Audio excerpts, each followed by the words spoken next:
朋友介绍我的，就是那个师姐妹。那我本来是真的没有兴趣，因为呢，我就是平常时候都会去健走，然后就自己在外面走这样子。那我朋友呢真的好意哦，那我想说好啊，第一天我先来看看。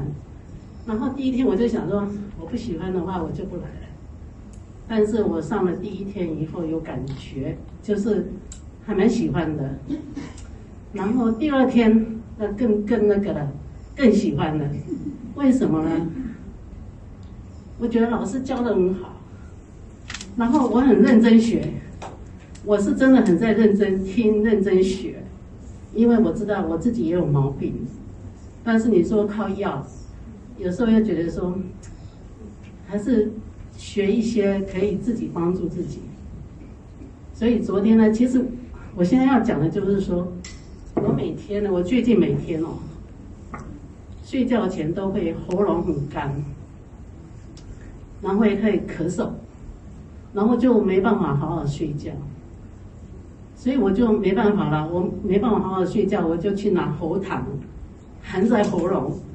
但是我又担心去梗到，你知道吗？所以我就会含的一粒那个喉糖，就慢慢等它完全融化了，然后我的喉咙就舒服了，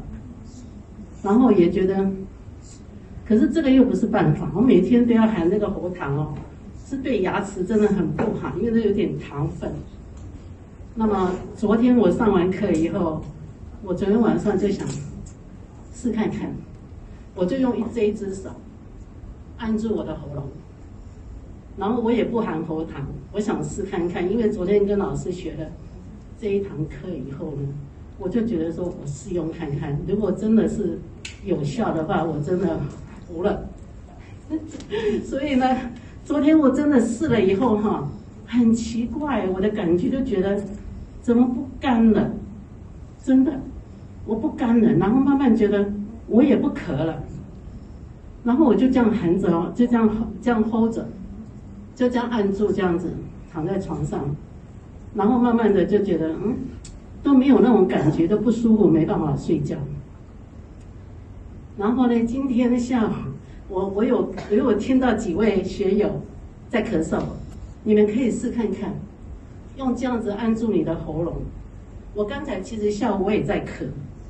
那我在想，我怎么忘记用这个方法按住这个喉咙，然后按住，不咳了。